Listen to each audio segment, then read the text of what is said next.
Entonces, la intervención del asambleísta Miguel Moreta de la provincia de Santo Domingo de los Áchilas por el movimiento Creo. Se está debatiendo en primera instancia el contenido del libro 4 de este Código General de Procesos. Una de las cosas que hay que tener pendientes en la tramitación de este código es de que no incurramos en los errores o deficiencias que, por ejemplo, se ha registrado en el sistema uruguayo. El doctor Santiago Pereira Campos, un buen catedrático y tratadista, en un encuentro internacional sobre los nuevos enfoques del derecho procesal en esta ciudad de Quito hace algunos meses, mencionaba que durante los 80 años que han aplicado el Código General de Procesos les ha ido bastante bien, al punto que efectivamente las estadísticas internacionales reconocen a Uruguay dentro de los primeros 10 países en cuanto a seguridad jurídica se refiere. Y decía en ese entonces que las 4 cosas en las que han fallado son las actas resumidas, los pactos implícitos, las fechas extendidas y tienen pendiente como asignatura mejorar los sistemas de pericias. Yo creo que en eso hay que enfocarse. ¿Y por qué es necesario hablar de las actas resumidas de las audiencias? Porque ocurre, señora presidenta y colegas legisladores, que por ejemplo en la Administración de Justicia Penal ya se está aplicando. Y me han mostrado los colegas abogados y fiscales que esas actas resumidas se vuelven casi unos telegramas en los que simplemente se dice la fecha, el juez, las partes concurrentes, el tipo de delito que se pesquisa, pero no se dice, por ejemplo, los fundamentos de hecho y de derecho que expusieron las partes. Tanto más que, siendo el juicio, cualquiera que ese sea en su tramitación, bastante dinámico, se suele registrar cambio de defensores y el defensor que releva en la defensa, o el abogado que releva en la defensa, necesita pues saber qué es lo que alegó su predecesor durante la audiencia y allí que habría que tomar providencias para que esto no ocurra. Sobre los pactos implícitos se hablaba también del hecho de que el acuerdo a veces o la recomendación de los abogados de las partes o de las partes en sí mismo al juez podría generar diferimientos excesivos en la tramitación de las causas. En esta ocasión yo quiero hacer referencia por añadidura a lo que establece el artículo 336. Miren, decimos en el numeral 2 que durante la audiencia preliminar, dice, tiene por objeto, le corresponde al juez, dice, insinuación de conciliación a las partes. Y eso se vuelve demasiado lacónico y superfluo, porque los jueces apenas saludan a las partes, dice, ¿habrá la posibilidad de algún acuerdo? No, se acabó la conciliación. La conciliación, la transacción, la mediación deberían ser objetivos centrales del juzgador.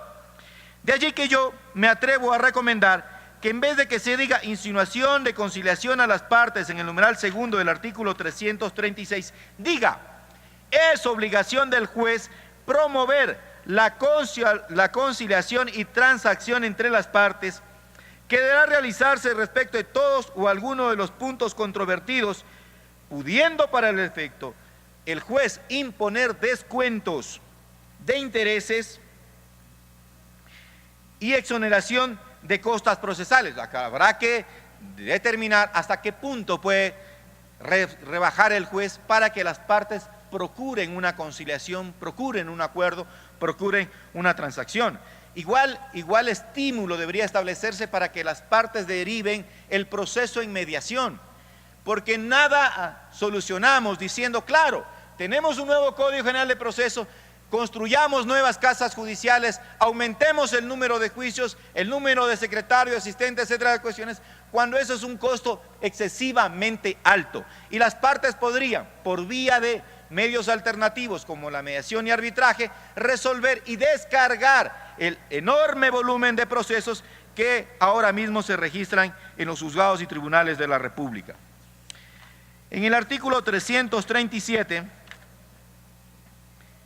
cuando se habla de que la inasistencia de las dos partes ocasionará el archivo de la causa que será dispuesto por la o el juez dentro de las 24 horas siguientes. A mí me parece que ahí estamos vulnerando el derecho a la defensa y sobre todo tengamos pendiente que el sistema procesal es un medio para la realización de la justicia. Y los jueces del Ecuador son campeones para buscarle cualquier detalle, cualquier pretexto para archivar la causa o declarar las famosas nulidades, pero nunca entran a resolver el problema de fondo. Entonces es más olímpico, es más fácil buscar por ahí una nulidad y si las partes no llegaron a tiempo, pues inmediatamente archivar. Yo creo que esto es inconstitucional y habría que de pronto dar la posibilidad en función de la misma economía procesal, porque ¿qué es lo que queda abierto? No comparecen por obvias circunstancias, ahora que están de moda los derrumbes, por ejemplo, no avanzan a llegar a los juzgados y claro, vuelven a presentar una demanda y vuelven a utilizar otra vez la sala de sorteos, la calificación de la causa, etcétera, etcétera. Entonces lo que hay que intentar es que todo lo que hagamos esté orientado a que se resuelva y se resuelva pronto y de que los jueces tengan competencia, por ejemplo, no para insinuar, sino la obligación de promover las conciliaciones y transacciones. En el artículo 339,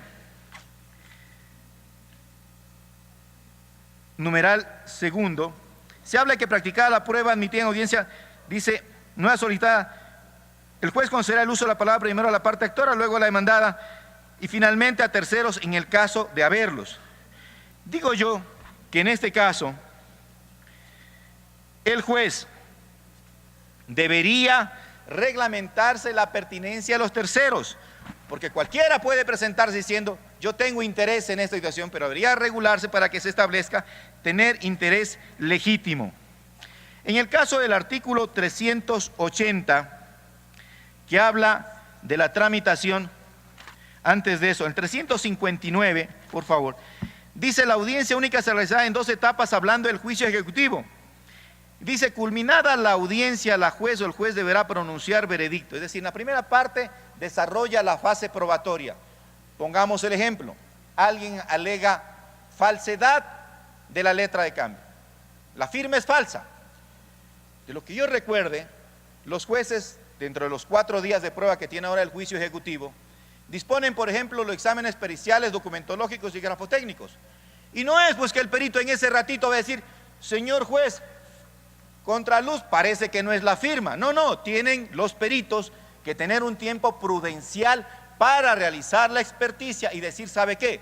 Tenemos convicción de que esa firma no le corresponde la autoridad gráfica y material al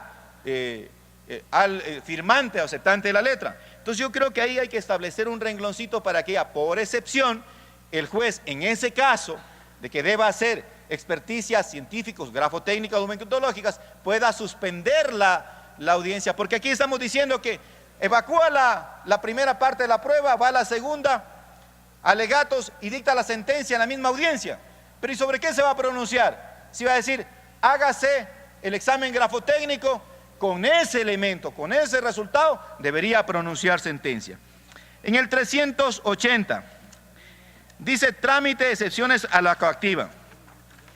Yo creo que es importante y oportuno recoger lo que hace algún tiempo propuse, con fecha 1 de julio del 2013, a propósito de una reforma al Código de Procedimiento Civil, cuya iniciativa le correspondió al colega asambleísta José Gabriel Rivera. Y ahí decíamos nosotros, y creo que es pertinente que esto se incluya, que la jueza o juez de lo contencioso administrativo competente, presentada las excepciones a la coactiva, aceptará trámite de la excepción y fijará la consignación de la cantidad que se debe, que incluirá deuda, intereses y costas en todos aquellos casos en que la obligación se halle plenamente determinada, como cuando se trata de la recuperación de valores provenientes de préstamos previa y debidamente otorgados. Que se consigne el 20% cuando se cuestione respecto de falsedad y falsificación del documento, que en caso de prescripción, inexistencia o la obligación del servicio del hecho generador, se exonere la caución, que la consignación que no significa pago se realice ante el juez de lo contencioso administrativo competente en el término de 10 días, contado desde la notificación del auto de aceptación al trámite de excepción en la coactiva. Estas y otras observaciones las vamos a seguir debatiendo en el interior de la Comisión de Justicia y la Estructura del Estado. Insisto, lo que hay que regular es que las acciones del Estado no sean desmedidas frente a los administrados. Gracias, señora presidenta.